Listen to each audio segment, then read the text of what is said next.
ధర్మం మరియు అధర్మం మధ్య జరిగిన మహాసంగ్రామం. ఇది కేవలం ఒక కథ కాదు, ఇది మానవ జీవితానికి డీప్ మీనింగ్ ఇచ్చిన మహాగ్రంథం. మీరు చూస్తున్న ఈ ఛానల్లో మహాభారతంలో ఉన్న రహస్యాలు, వీర కథలు మరియు గొప్పటి జీవిత పాఠాలు మీకు అందిస్తున్నాం. సో ఈరోజు మన జర్నీని స్టార్ట్ చేద్దాం. మహాభారతంలో ఇంకో అద్భుతమైన అధ్యాయంతో. మహాభారతం విశ్లేషణ 6వ భాగానికి స్వాగతం. 12 ఏళ్ల కఠినమైన అరణ్యవాసం పూర్తి అయింది. కానీ అసలు సవాలు ఇప్పుడే మొదలైంది. పాండవులు ఎదుర్కొన్న అత్యంత ఉత్కంఠభరితమైన ప్రమాదకరమైన దశ ఇది. ఎన్నో సవాళ్లు, ఊహించని మలుపులతో నిండిన ఈ అజ్ఞాతవాస ప్రయాణాన్ని మనం ఈరోజు డీకోడ్ చేయబోతున్నాం. సరే, ఇక ఏమాత్రం లేట్ చేయకుండా ఈ హై వోల్టేజ్ కథలోకి వెళ్ళిపోదాం. అజ్ఞాతవాసం అనగానే మనకు ముందుగా గుర్తొచ్చేది ఒకే ఒక్క భయంకరమైన రూల్. ఒక్క పొరపాటు జరిగినా కథ మళ్ళీ మొదటికే వస్తుంది.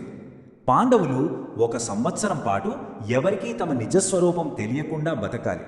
ఒకవేళ ఎవరైనా వాళ్ళని కొంచెం పసిగట్టినా లేదా ఎక్కడైనా గుర్తుపట్టినా ఎదురయ్యే శిక్షేంటో తెలుసా? మళ్ళీ మొదటి నుండి అరణ్యవాసం మొదలవుతుంది. ఒక్కసారి ఊహించుకోండి, ప్రతి క్షణం తలపైన ఒక కత్తి వేలాడుతున్నట్లుగా ఉండే టెన్షన్ ఇది. అసలు ఈ పరిస్థితి ఎంత తీవ్రమైనదో మనం ఒక్కసారి అర్థం చేసుకుందాం. 12 ఏళ్ల కఠినమైన అరణ్యవాసం అప్పటికే పూర్తయింది. ఇప్పుడు స్టార్ట్ అయింది కేవలం ఒకే 1 సంవత్సరం అజ్ఞాతవాసం. కానీ ఇక్కడే ఉంది అసలైన ట్విస్ట్. ఈ 1 సంవత్సరంలో వాళ్ళు ఎక్కడైనా దొరికిపోతే ఎదురయ్యే పెనాల్టీ ఏంటంటే మళ్ళీ 12 ఏళ్ల కఠిన అరణ్యవాసం. ఈ 1 సంవత్సరం వాళ్ళ భవిష్యత్తును ఎలా మార్చేస్తుందో, ఎంతటి భారీ ప్రమాదం వారి అణువణువునా పొంచి ఉందో మనం ఈజీగా అర్థం చేసుకోవచ్చు. విభాగం 1, విరాట రాజ్యం. శత్రువుల కళ్ళు గప్పడానికి పాండవులు తమ సీక్రెట్ హైడౌట్గా ఈ రాజ్యాన్ని ఎంచుకున్నారు. ఒక్కసారి ఆలోచించండి, ఒకప్పుడు లోకాన్ని ఏలిన మహారాజులు, ఒక మహారాణి ఎలా సాధారణ సేవకులుగా మారిపోయారో చూస్తే నిజంగా మైండ్ బ్లోక్ అవుతుంది. ధర్మరాజు కంక అనే పేరుతో విరాటరాజుకు సలహాదారుడిగా మారాడు. మహాబలశాలి అయిన మన భీముడేమో వల్లభ అనే పేరుతో వంటవాడి అవతారం ఎత్తాడు. ఇక ప్రపంచంలోని గొప్ప విలుకాడు అర్జునుడు ఒక శాపం కారణంగా బృహన్నల అనే పేరుతో నృత్య గురువుగా మారాల్సి వచ్చింది. నకులుడు గ్రంథిక అని గుర్రాల సంరక్షకుడిగా, సహదేవుడు తంతిపాలుడిగా పశువులను కాసేవాడిగా మారాడు. ఇక ద్రౌపది విషయానికొస్తే ఆమె సైరంధ్రి అనే పేరుతో రాణి సుధేష్ణకు సేవకురాలిగా మారింది. ఇది నిజంగా ఎవ్వరూ ఊహించని, నమ్మశక్యం కాని ట్రాన్స్ఫర్మేషన్ కదూ. విభాగం 2, కీచకుడి ముప్పు. అజ్ఞాతవాసం సాఫీగా సాగిపోతోంది అనుకున్న టైంలో ఆ రాజభవనంలోనే వారికి ఒక ఊహించని అంతర్గత శత్రువు ఎదురయ్యాడు. విరాటరాజు భావమరిది, ఆ రాజ్యానికి కమాండర్ అయిన కీచకుడు ద్రౌపదిని చూశాడు. ఆమె అందానికి మోహితుడై విపరీతమైన కామంతో ఆమెను వేధించడం స్టార్ట్ చేశాడు. అప్పుడు ద్రౌపది తీవ్రమైన ఆవేదనతో కన్నీళ్లు పెట్టుకుంటూ నన్ను రక్షించు భీమా అని ప్రాధేయపడింది. ఈ ఒక్క మాట భీముడిలో ఎంతటి అగ్నిపర్వతాన్ని రగిలించి ఉంటుందో మనం ఊహించవచ్చు. ఒక పక్క తమ అజ్ఞాతవాస రహస్యాన్ని కాపాడుకోవాలి, మరోపక్క ద్రౌపదికి జరిగిన అన్యాయానికి ప్రతీకారం తీర్చుకోవాలి. ఇది వాళ్ళ అజ్ఞాతవాసంలో ఎదురైన ఒక అతిపెద్ద, అత్యంత కఠినమైన అగ్ని పరీక్ష. ఈ ఇన్సిడెంట్ ఎలా జరిగిందో చూస్తే అచ్చం ఒక సస్పెన్స్ థ్రిల్లర్ సినిమాను తలపిస్తుంది. అడుగడుగునా ఉత్కంఠ. మొదటి అడుగుగా ద్రౌపది ఎంతో యుక్తితో తెలివిగా కీచకుడిని రాత్రిపూట ఒక ఒంటరి గదికి రప్పించింది. రెండవది, ఆ కటిక చీకటి గదిలో భీముడు నిశ్శబ్దంగా శ్వాస బిగబట్టి వేచి ఉన్నాడు. కీచకుడు లోపలికి అడుగు పెట్టగానే ఇంకేముంది, ఒక భయంకరమైన రహస్య పోరాటం జరిగింది. ఎవరికీ ఎలాంటి శబ్దం వినిపించకుండా, పాండవుల అసలు రూపం ఏమాత్రం బయటపడకుండా భీముడు కీచకుడిని అత్యంత క్రూరంగా అంతమొందించాడు. Perfect silent revenge. విభాగం 3, కౌరవుల ధాడి. కీచకుడి మరణ వార్త విని బహుశా పాండవులు అక్కడే ఉన్నారని అనుమానించిన కౌరవులు విరాట రాజ్యంపై ఏకకాలంలో భారీ సర్ప్రైజ్ అటాక్కి దిగారు. ఇక్కడ మన ముందున్న ఒక అతిపెద్ద క్వశ్చన్ ఏంటంటే, ఒక రాజ్యాన్ని నాశనం కాకుండా కాపాడటానికి తమ అజ్ఞాతవాస నియమాన్ని బ్రేక్ చేయాలా? విరాట సైన్యం ఒంటరిగా కౌరవుల మహాసైన్యాన్ని ఎట్టి పరిస్థితిలోనూ ఎదుర్కోలేదని స్పష్టమైంది.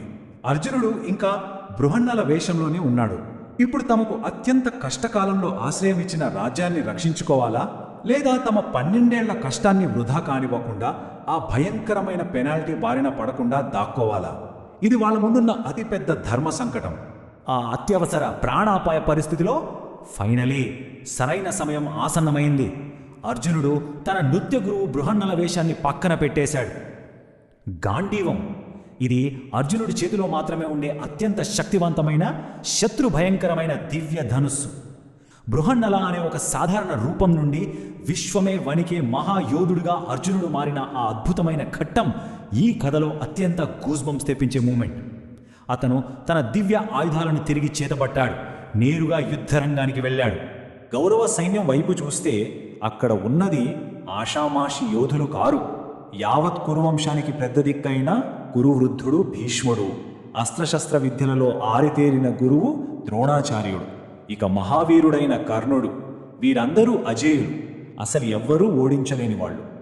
కానీ ఇక్కడ జరిగిన మిరాకిల్ ఏమిటంటే అర్జునుడు ఒంటరిగా కేవలం తన గాంధీవంతో ఈ మహాయోధులందరినీ ఎదుర్కొన్నాడు. అతని బాణాల వర్షం ముందు ఎవ్వరూ నిలవలేకపోయారు. అర్జునుడు కౌరవులను తరిమికొట్టి విరాట రాజ్యాన్ని సింగిల్ హ్యాండెడ్గా రక్షించాడు.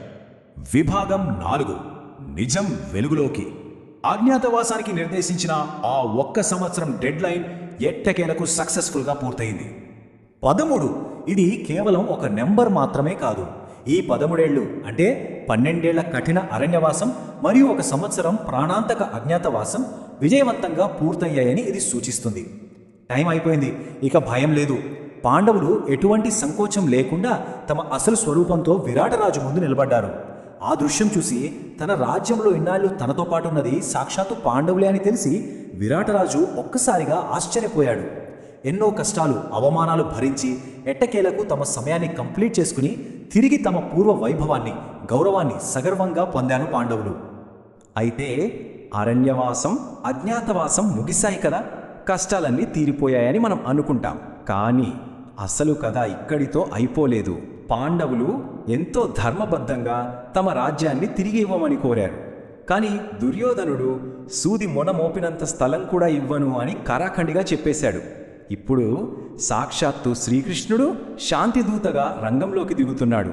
మరి ఈ సంధి ప్రయత్నాలు ఫలించి శాంతి నెలకొంటుందా, లేక సమస్త భూమండలమే నాశనమయ్యే అత్యంత భయంకరమైన మహాసంగ్రామం తప్పదా? ఈ ఆలోచింపజేసే ప్రశ్నతో మనం ఈ విశ్లేషణను ముగిద్దాం. రాబోయే ఘట్టాల్లో ఏం జరగబోతుందో తెలుసుకుందాం. అంతవరకు సెలవు.